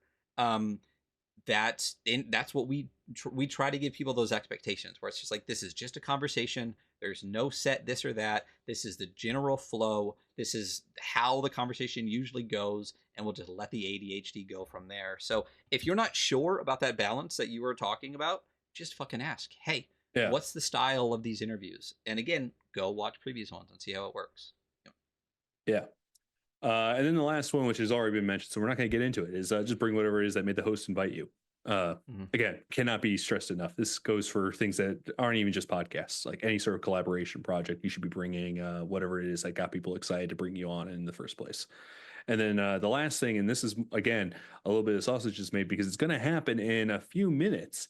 Is after the episode, I plan on doing several things. I'm going to ask how this is going to be distributed. When's the podcast going to go live so that I can immediately share it on social media? Because this is something that I do. This is definitely a me thing. I'm not saying everyone has to be this way. Some people aren't online like I am, but like my little secret, like sick goal is for my episodes to perform really well. I want that so bad because I think it's obviously one because it's just good for me, but also because it's another reason why someone would want me on the podcast, right? And I know I'm not a huge get. I didn't make a big game. I am not an award-winning designer. So like if I can still make the numbers go up regardless of those qualities, that's a good thing. And then the other thing You're I a do, huge get for me, Clayton, just so oh, you thank you. know. Well, I do have a note too of that has not gone mentioned in this entire thing, which is that you should try to collaborate with people and cross promote who you think are near the same size as you. Because you it's the mutually beneficial thing. Mhm. If you're only going after the whales and trying to get Matt Mercer to notice you, you're not going to be very happy. Uh, and then, so then you go, of course, look at people where you're like, I think they're bigger than me, but not too big that they wouldn't maybe possibly want to talk to me. And then the last thing is I'm going to ask for notes. I'm going to say, all the things I'm going to ask of like, hey, was the balance good? Was my audio all right? All those things. Just did that recently with Between Two Karens and, you know, asking them if it went all right.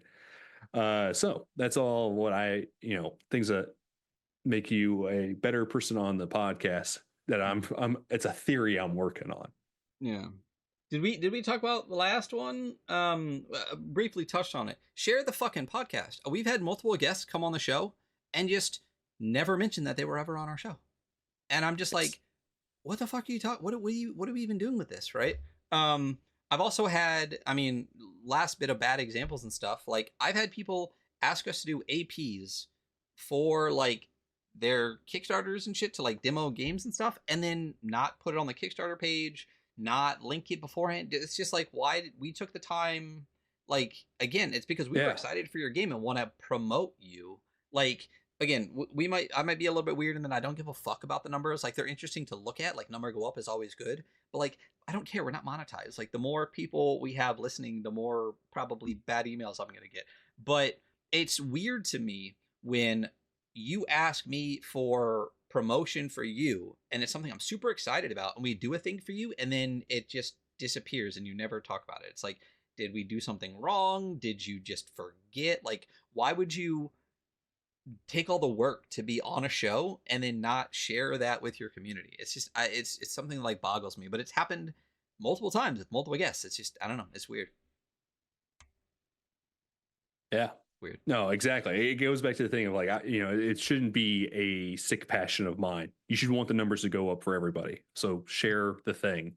Be a Yeah. good collaborator, communicate. Like the whole one of the things that you're trying to do is you're trying to multiply everyone's efforts by working together on this thing. And if you just go dead silent, you're not doing that. You're not helping out everybody else. Yeah. All right. So Um. that's a lot. Yeah. We're But gonna skip that last thing, right? yeah, we sure are. Yeah. Yeah. Are we Yeah. gonna Yeah. do our final? Are we gonna do our final blurbs and send people on their way to be better people in the community? Yeah. You're talking about like let's do the wrap up. Yeah, the The wrap up. Yeah. Yeah. So what are all your links? Where can people find you, Clayton? All What right. have you been working on? What's coming up, and where can people find it? All right. Well, so first off, I'm going to do the same thing I did on the last time I was on this show, but get my stuff out of the way. My name is Clayton Notestine. He, him. I can be found on explorersdesign.com. I have a newsletter called the Explorer Tour that curates a bunch of cool links from other amazing people all over the internet, all about RPG design for RPG designers. Would love it if you subscribe to that. I have a game, or rather a adventure that I released recently. I'm going to be releasing a better version of it, hopefully sometime in the new year in January. Going to show it to a bunch of friends and ask them to tear it to pieces.